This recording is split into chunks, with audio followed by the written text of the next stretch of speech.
نعرہ تکبیر، نعرہ رسالت، نعرہ حیدری، نعرہ تحقیق، جشن عید میلاد النبی۔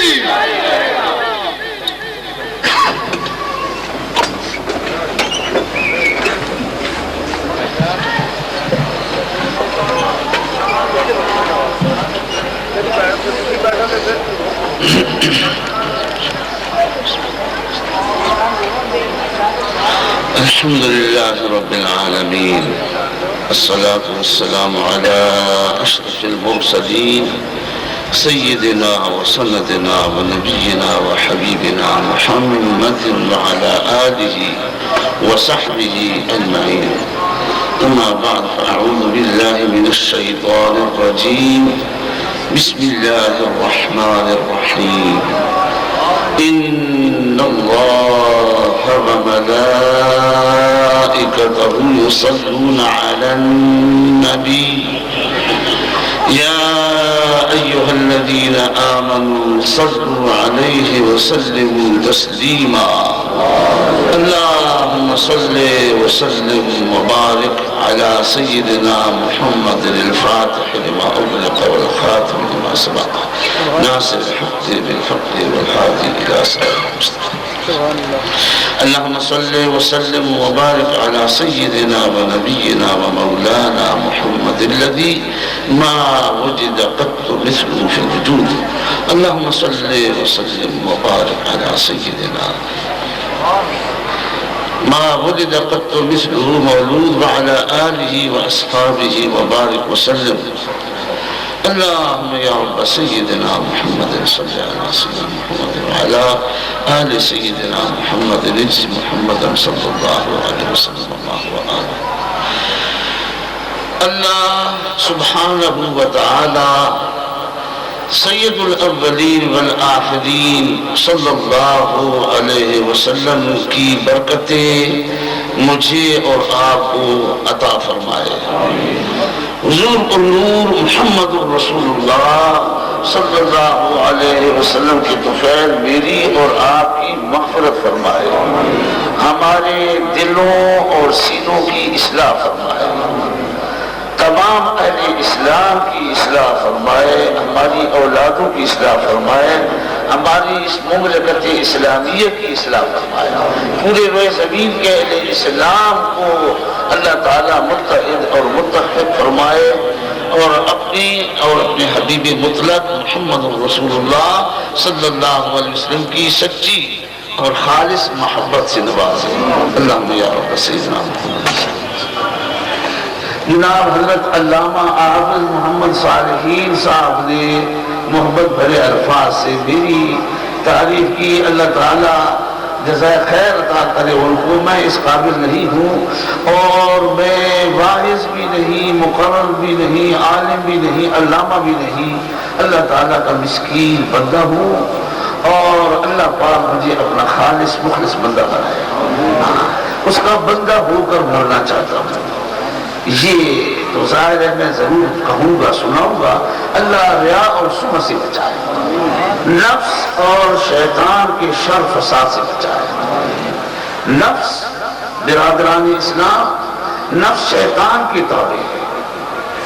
میرے اندر بھی نفس ہے اور آپ کے اندر بھی نفوس ہے. اللہ پاک میرے اور آپ کے نفس کو پاک فرمائے. جس وقت نفس پاک ہو جائے، شیطان کے پھندے سے چھٹکارا نصیب ہو جائے اور اس کو اصلاح کس وقت نصیب ہوتی ہے اور اس کا طریقہ کیا ہے؟ وہ سچی محبت اللہ اور اس کے پیارے رسول صلی اللہ علیہ وسلم کی. تمام اعمال پر اللہ اس کے رسول کی محبت غالب ہے. محبت ایک میلان کو کہتے ہیں جو قلبی رجوع اور میلان ہوتا ہے اللہ اس کے رسول کی طرف، اس کا نام محبت ہے. اور محبت وہ بھی چیز ہے اللہ کریم جل مجدہ خود اپنے فضل و کرم سے قلب کے اوپر نازل فرماتے ہیں.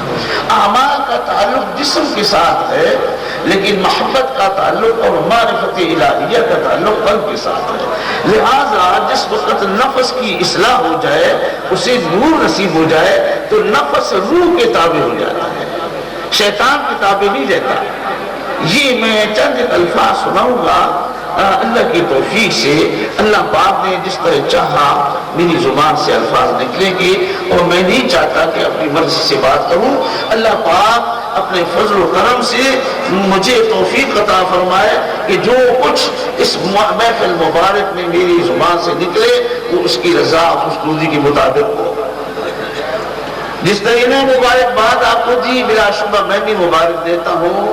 آپ بہت ہی سعادت مند خوش قسمت ہیں، اور بڑے مدت سے آپ سنتے چلے آ رہے ہیں کہ اس میلاد نگر کو اقبالیت حاصل ہے۔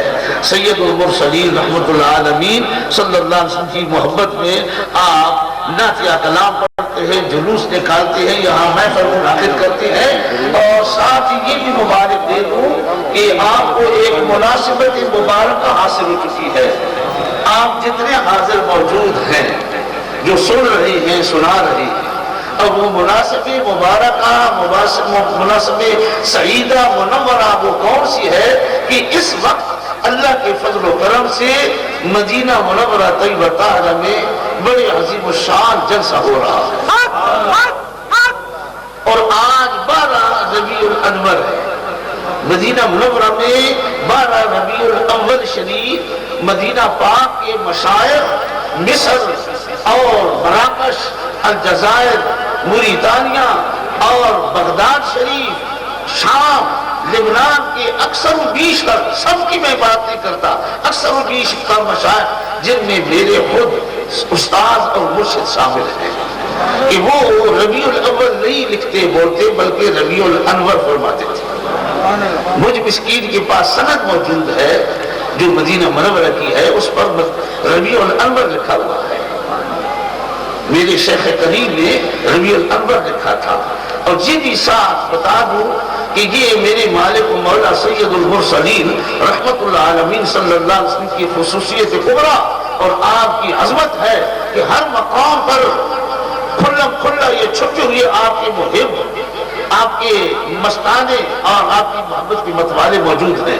مدینہ منورہ یونیورسٹی کے اندر بڑے عجیب قسم کے مشائخ پڑھاتے چلے آئے ہیں، جن میں اس وقت جو قرآن مجید آپ پڑھتے ہیں، حجاج کرام کو دیتے ہیں، اور شہزادہ فہد نے تبقرہ کروڑوں کی تعداد میں، اس کے رئیس میرے استاد محترم تھے جو سلسلہ خلوتیہ کے شیخ کریم تھے رحمت اللہ تعالی علیہ۔ مدینہ منورہ جنت البقیع میں حضور کو نور صلی اللہ علیہ وسلم کے پاؤں مبارک طرف آرام فرما ہے۔ حضرت سیدی السید عبد الفتاح المرصفی العجبی، یہ رئیس القراء تھے آخر میں، اور اپنی کلیہ کے رئیس تھے، اور یہ جب لکھتے تھے تو لکھتے تھے ربیع الانور شریف، اور سنی اور فقیر آدمی تھے۔ اس قسم کے بزرگ اور بھی الحمدللہ میں نے دیکھے ہیں۔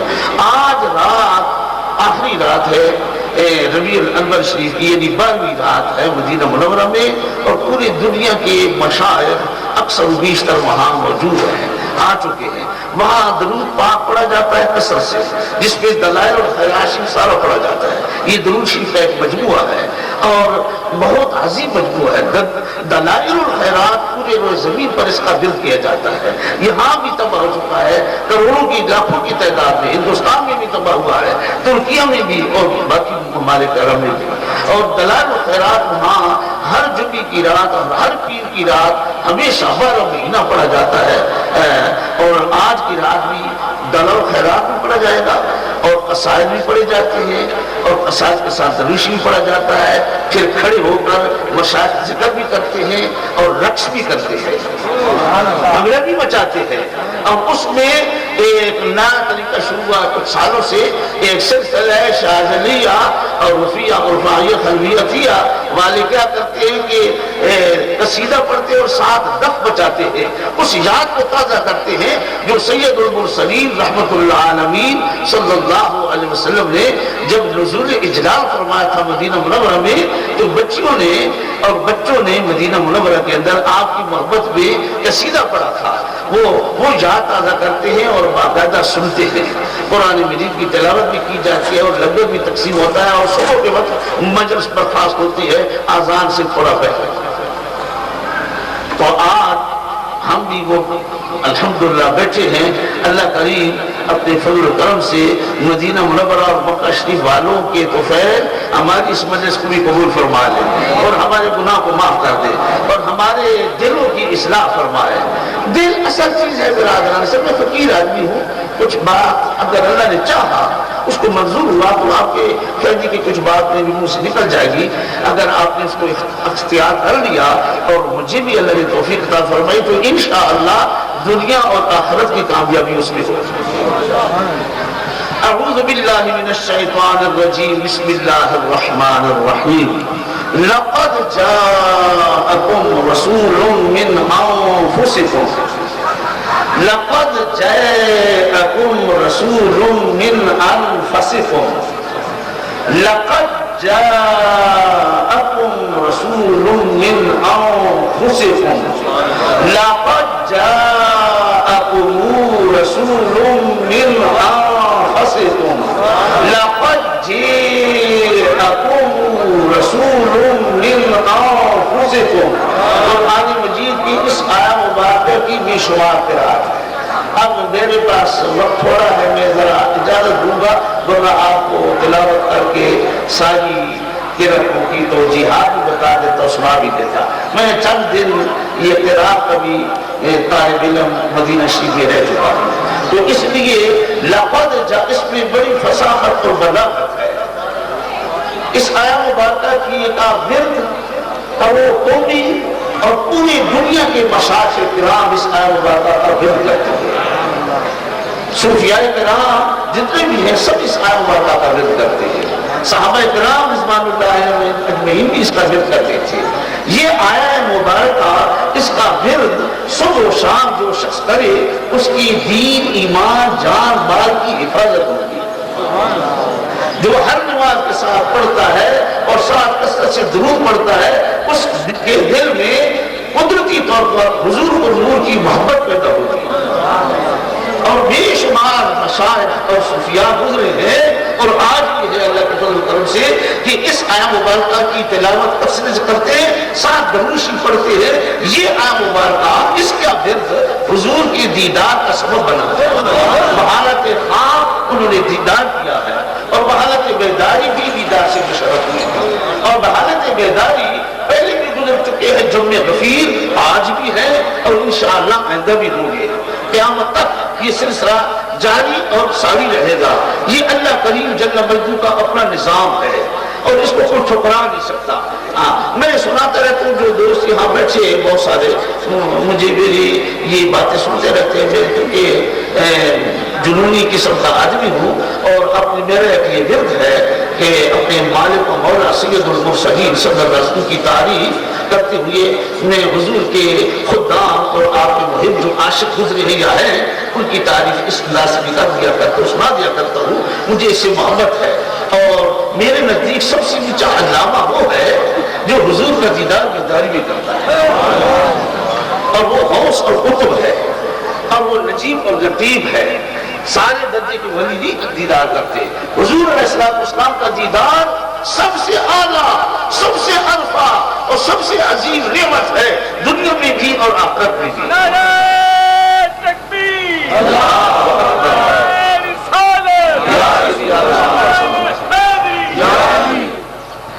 مستند احادیث ہیں بے شمار, بلکہ تواتر کے قریب ہے یہ حدیث مبارک کہ میرے آقا و مولا سید المرسلین صلی اللہ علیہ وسلم نے فرمایا من رآنی فی المنام فسیرانی فی الیقظہ. جو شخص خواب بھی میرا دیدار کرے گا عنقریب بیداری کی حالت میں بھی مجھے دیکھ لے گا. یہ بہت بڑی بشارت ہے.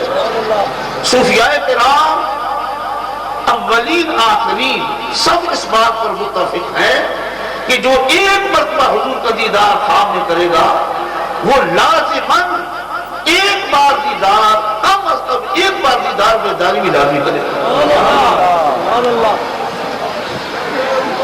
جو شخص بحالت خواب حضور کو نور صلی اللہ علیہ وسلم کا دیدار کر لے اور خدا نخواستہ بعد میں کسی غلطی یا گناہ میں مبتلا ہو جائے, کسی معصیت میں مبتلا ہو جائے, کسی خاص میں مبتلا ہو جائے، دنیا میں مبتلا ہو جائے تو اس کے دیدار رک جائے گا، اس کی ترقی رک جائے گی، اس کو بڑی بڑی پریشانیاں پیش آئیں گی، بڑے بڑے دکھ پہنچیں گے اور وہ آنا اور مصیبتوں میں مبتلا رہے گا۔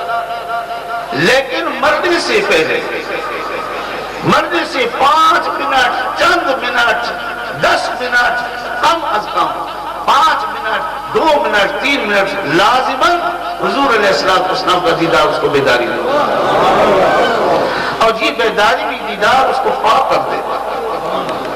رہا یہ کہ مرنے سے 20 سال پہلے یا 40 یا 30 سال یا 15 سال یا 10 سال پہلے بیداری بھی دیدار نصیب ہو، یہ بہت اونچے لوگوں کا مقام ہے، یہ ولیوں کے سردار ہوتے ہیں، عام ولی بھی نہیں ہوتے ہیں۔ اور یہ 70 درجے جو ولیوں کے ہیں، ان میں آخری درجے جو ہیں اولیاء اللہ کی بدلا سے اوپر، بدلا وہ اونچی مخلوق ہے جو ہوا میں پرواز کرتے ہیں اور سمندروں میں غوطے لگاتے ہیں۔ اللہ کریم جل مجدہ ان کی برکت سے رزق تقسیم کرتا ہے، اولاد تقسیم کرتا ہے، بلائیں ٹالتا ہے، اور 40 کو افراد ہیں کل گنتی کے، اور ان کے قلوب موسیٰ علیہ السلام اور ابراہیم علیہ السلام کے قلوب کے مطابق، جو طاقت اللہ نے موسیٰ علیہ السلام کے دل کو دی ہے، ابراہیم علیہ السلام کے دل کو دی ہے، یہ حضور کی امت کے ابدال کو عطا کی۔ اور یہ ایک اتنی بڑی بات ہے کہ پہلی امتوں میں ابدال کوئی نہیں تھا۔ تو سید المرسلین صلی اللہ علیہ وسلم کی خصوصیات میں ایک خصوصیت مبارکہ یہ بھی ہے کہ آپ کی امت میں بدلا، جن کے سینے میں اور دل میں کوئی فتنہ اور کوئی وسوسہ نہیں داخل ہو سکتا، یہ لوگ بیداری کی دیدار کرتے ہیں۔ یہاں سے شروع ہوتا ہے، پھر اس سے بڑے آگے کتب و حوصلہ، یہ جو کئی سال تک مسلسل اس کرم سے مستفید ہوتے ہیں اور سعادت مند ہوتے ہیں، اس کا سبب یہ ہے برادران اسلام نور کی بات کرتے ہیں۔ میرے مالک و مولا علیہ السلام تو ساری کائنات خود نور عطا کر رہی ہے۔ انبیاء اور رسول علیہ السلام کو نور آپ نے عطا کیا، آپ کی ذات، آپ کا وجود مبارک مکمل منور تھا، اور آپ کی نور کی بات کیا کرتے ہیں؟ حضور علیہ السلام نے نور تو ولیوں کو عطا کر دیا ہے، اور اس کو تو وہ دیدار کر ہی نہیں سکتا جب تک سر سے پاؤں تک اس کا تمام وجود منور نہ ہو جائے، اور یہ نور دل سے اٹھتا ہے۔ پہلے نور منور جو ہوتا ہے وہ دل ہوتا ہے۔ تو میں یہ جو کہہ رہا تھا کہ نفس کی جب اصلاح ہو جائے، نفس روح کے تابع ہو جائے، شیطان کے تابع نہ رہے، تو نفس کی جب اصلاح ہوتی ہے اس وقت اللہ پاک دل کے اندر نور پیدا کرتا ہے، اور وہ نور حضور کو نور صلی اللہ علیہ وسلم کے نور کی شعاع ہوتی ہے، اور نور وہ پھیلتا جاتا ہے یہاں تک کہ دل کو مکمل منور کر دیتا ہے، اور پھر دل سے وہ دل کو سورج کی طرح منور کر دیتا ہے، پھر وہ دل وہ نور دماغ کی طرف، دماغ سے لے کر پاؤں تک پھیل جاتا ہے، اور جسم کے اندر کوئی غیریت نہیں رہتی۔ اللہ کریم کی محبت اور اس کے پیارے رسول صلی اللہ علیہ وسلم کی محبت اتنی غالب ہوتی ہے کہ اس شخص کے دل میں دنیا اور آخرت کی کسی چیز کا شوق نہیں رہتا۔ اور بہت لمبی باتیں ہیں کہ یہ کس وقت حاصل ہوتا ہے، اس بات کو چھوڑو، یہ تو شروع کروں تو پوری رات گزر جائے گی، ایک ہی بات پوری نہیں ہو سکے گی، لیکن میں تھوڑا سا سنا چاہتا تھا۔ تو لقد جاءکم رسول من انفسکم، ترجمہ تھوڑا سنا دوں، یقیناً تمہارے پاس عظمت والے رسول صلی اللہ علیہ وسلم تشریف لا چکے ہیں، اور وہ عظمت والے رسول صلی اللہ علیہ وسلم کیسے تشریف لا چکے ہیں؟ من انفسکم، نوع عرب، جن سے عرب سے تشریف لا چکے ہیں، انسانوں میں سے تشریف لا چکے ہیں۔ لقد جاءکم رسول من انفسکم، یقیناً تمہارے پاس عظمت والے رسول سب سے پاکیزہ خاندان سے تشریف لا چکے ہیں۔ انفسکم کا معنی من اشرفکم، چنانچہ سید کائنات فخر موجودات صلی اللہ علیہ وسلم نے فرمایا لم یزل اللہ تعالی ينقلنی من اصلاب الکریمۃ الى الارحام الطاہرۃ، اللہ کریم جل مجدہ کی سنت رہی ہے کہ میرے نور پاک کو ہمیشہ پاکیزہ مبارک پشتوں اور پاکیزہ شکموں صدموں کی طرف منتقل کرتا رہا. اور ایک حدیث کی بھی فرمایا کہ آدم علیہ السلام سے لے کر میرے ماں باپ تک جتنی میرے آباء کرام اور امہات طیبات گزری ہیں وہ سب کے سب طیب اور طاہر تھے. آپ نسب طیب طاہر مصفہ اور مہذب تھے اور ساری زندگی میرے ماں باپ جہالت کی رسم کے قریبی نہیں پہنچے. یہ آپ کو ضرور معلوم ہونا چاہیے. جو فاضل علماء بیٹھے ہیں یا آپ میں سے فاضل بیٹھے ہیں وہ تو جانتے ہیں, لیکن اکثر بیشتر اس مسئلے کو نہیں جانتے عام لوگ. آپ کو اچھی طریقے سے یقین کر لینا چاہیے یہ کوئی حکایت نہیں سنا رہا آپ کو اور کہانی بھی نہیں سنا رہا اور ایک کتاب کا بھی ذکر نہیں کر رہا کہ ایک کتاب کا ذکر ہے. یہ امت مسلمہ کا اجماع ہے اور قرآن مجید اور احادیث سے ثابت ہے. احادیث جو ہیں وہ متواتر ہیں کہ سید المرسلین صلی اللہ علیہ وسلم کا نسب شریف طیب اور طاہر تھا. یعنی آدم علیہ السلام اور سیدتنا حوا علیہ السلام سے لے کر حضور کے والدین قریبین سیدنا عبداللہ اور سیدتنا آمنہ رضی اللہ تعالی عنہما تک وہ طیب اور طاہر پاک تھے. انہوں نے ساری زندگی کوئی غلطی نہیں کی. یہ بھی ایمان ہمارا ہونا چاہیے. اصول دین کے ساتھ اس کا, اصول عقائد کے ساتھ اس کا تعلق ہے اور خود حضور علیہ السلام نے تعریف کی ہے. یہ جو آیا مبارکہ ہے میری مسکین کی اپنی محبت کے تقاضوں سے تو دلائل بھی موجود ہے, لیکن میرا اپنا جو ذوق ہے اور شوق ہے وہ یہ ہے کہ یہ آیا مبارکہ سب سے آخر میں نازل ہوئی ہے. اليوم اکملت, یہ علماء کے لیے خصوصی بات ہے. اليوم اکملت لکم دینکم واتممت لکم. یہ آیہ مبارکہ یہ یقینی طور پر سب کو معلوم ہے کہ یہ حج کے دوران عرفات کے میدان میں نازل ہوئی ہے. اور میرے آقا و مولا صلی اللہ تعالی علیہ وسلم کا یہ آخری حج تھا اور حج کے بعد یعنی ذی الحجہ کے تقریباً 20 دن اور محرم الحرام اور صفر مظفر اور ربیع الانور شریف, ربیع الانور کی 3 یا 12 کو آپ کا مثال ہوتا ہے تو گویا پونے 3 مہینے آپ اس دنیا میں رہے ذہنی طور پر اور اب اس دنیا میں موجود ہے مگر ہماری آنکھوں سے محدود ہے. اور آپ صلی اللہ علیہ وسلم پر قرآن مجید کی آیات بینات اس کے بعد بھی نازل ہوئی ہے. یہ بڑی تحقیق والی بات ہے. اگر تحقیق کریں آپ تتبع کریں مختلف کتابوں سے تو آپ کو ملے گی بات کہ آخر میں جو آیہ مبارکہ نازل ہوئی ایک روایت میں آتا ہے کہ 7 دن پہلے نازل ہوئی آپ کے وصال سے 7 دن پہلے, لیکن وہ ضعیف ہے. اور یہ آیہ مبارکہ جو میں نے تلاوت کی یہ پیر کے روز نازل ہوئی ہے اور امام بخاری اور مسلم کی شرط کے مطابق امام بخاری مسلم کی شرط کے مطابق یہ پیر کے روز نازل ہوئی اور یہ آخری آیہ مبارکہ ہے. اس کے بعد کوئی آیہ مبارکہ اور 1 مہینہ آپ کے وصال سے پہلے یہ آیہ مبارکہ نازل ہوئی اور اس میں میرے آقا نے اپنا شجرہ طیبہ بیان کیا ہے اور اپنے حقوق خصوصی بتائے ہیں اور بدلہ نہیں لیا. اس وقت حکم کر دیا کہ اب تم بدلہ لینا, اگر میری گستاخی کو کرے آنے والی نسلوں میں یا اس وقت تو تم پر واجب اور فرض ہے کہ اس کا سر قلم کر دو. اور ہمارے اوپر جو مصیبتیں آ رہی ہیں اور عذاب آ رہا ہے اس کا سب سے بڑا سبب یہ ہے کہ حضور کی اہانت ہو رہی ہے مختلف شکلوں میں. یہ نہیں کہ صرف کافر کر رہا ہے, نام نہاد مسلمان بھی کر رہا ہے اور وہ اندر سے کافر ہے اوپر سے مسلمان ہے. اور اس بات پر بھی تمام طبقات اہل اسلام کو متفق ہیں کہ سرکار مدینہ صلی اللہ علیہ وسلم کی جو شخص توہین کرے, تنقیص کرے, تحقیر کرے, ایسی توہین کرے جو کہ گالی کے مترادف ہو اس کو قتل کر دیا جائے. تو ہم چھوڑ دیتے ہیں, ہم اس کو کچھ نہیں کہتے ورنہ کسی کو قتل کرنے کی اجازت نہیں ہے. ماں باپ سب سے اعلیٰ درجہ ہے. ماں باپ اگر کافر ہیں ان کی خدمت کرنے کی اجازت ہے, ان کے ساتھ اچھا سلوک کرنے کی اجازت ہے. ہاں ماں باپ ہندو ہو، سکھ ہو، یہودی ہو، نصرانی ہو، عیسائی ہو یا قادیانی ہو، لیکن اگر وہ محتاج ہے خدمت کا تو اس کی خدمت کی جائے، مگر اس کی بات نہ مانی جائے. اچھا سلوک اس کے ساتھ کیا جائے، کھانا کھلایا جائے، کپڑا پہنایا جائے، اس کو ننگا نہ کیا جائے، اس کو گالی نہ دی جائے، اس کی بےعزتی نہ کی جائے، لیکن اس کا کہنا ماننے کی اجازت نہیں، کیونکہ وہ کافر ہے.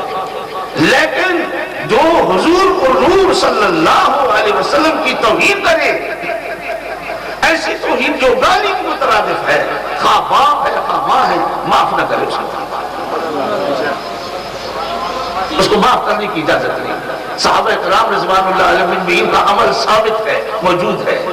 اور ان میں سے جلیل القدر ایک صحابی حضرت عبیدہ بن الجراح رضی اللہ تعالی عنہ وارضاہ، جو تمام خطباء جمعہ شریف کے خطبے میں حضرت عبیدہ بن الجراح کا نام مبارک لیتے ہیں برکت حاصل کرنے کے لیے. اور پورے روئے زمین کے اندر جتنے خطباء ہیں عرب عجم میں، وہ جب خطبہ پڑھتے ہیں تو عشرہ مبشرین کا نام لیا جاتا ہے. ان میں سے ایک حضرت عبیدہ بن الجراح ہے. بدر کی غزوہ بدر میں عبیدہ بن الجراح کے عبیدہ نے والد نے جراح نام تھا اس کا، اس نے توہین کی، گستاخی کی. تو بیٹا میدان میں آ گیا اور کہا میرے مالک و مولا سید المرسلین کے خلاف کوئی کلمہ نہ نکلا، میرے ساتھ بات کر، مجھے گالی دے، مجھے مارنا چاہتے تو مارنا ہو. لیکن اس نے جب گستاخی کی تو حضرت عبیدہ نے اپنے باپ کو ٹکڑے کر دیے. اور یہ نہ حضور سے پوچھا نہ کسی دوسرے سے پوچھا، اس لیے کہ اس پر تطہیر اختیار کر چکا تھا، پاک ہو چکا تھا. اور حضور کو نور صلی اللہ علیہ وسلم کی محبت جو ہے وہ اس کے دل میں موجزم تھی، اور رب کریم کا طاقت اور تائید اس کو شامل تھی. باپ کے ٹکڑے کرنے کے بعد ڈرتے ڈرتے حضور کی بارگاہ میں پیش ہوا تو حضور علیہ السلام نے حدر کر دیا اس کا خون، اور قرآن مجید کی آیت مبارکہ نازل ہوئی جو 28 پارے میں ہے. اور تعریف کی اللہ کریم جل مجدہ نے ان لوگوں کی جو سچی محبت کرتے اللہ اس کے رسول کے ساتھ، اور اگر اس محبت سے روکنے والے اس کے ماں باپ ہے بھائی بھی اگر ہوں تو ان کا بھی مقابلہ کرتے ان کو سرطرم کر دیتے ہیں. تو حضور علیہ السلام یہ آیت مبارکہ پڑھ کے سب کو سنائی. اللہ تعالی ہمیں سرکار مدینہ کی سچی محبت نصیب فرمائے، اخلاص عطا فرمائے.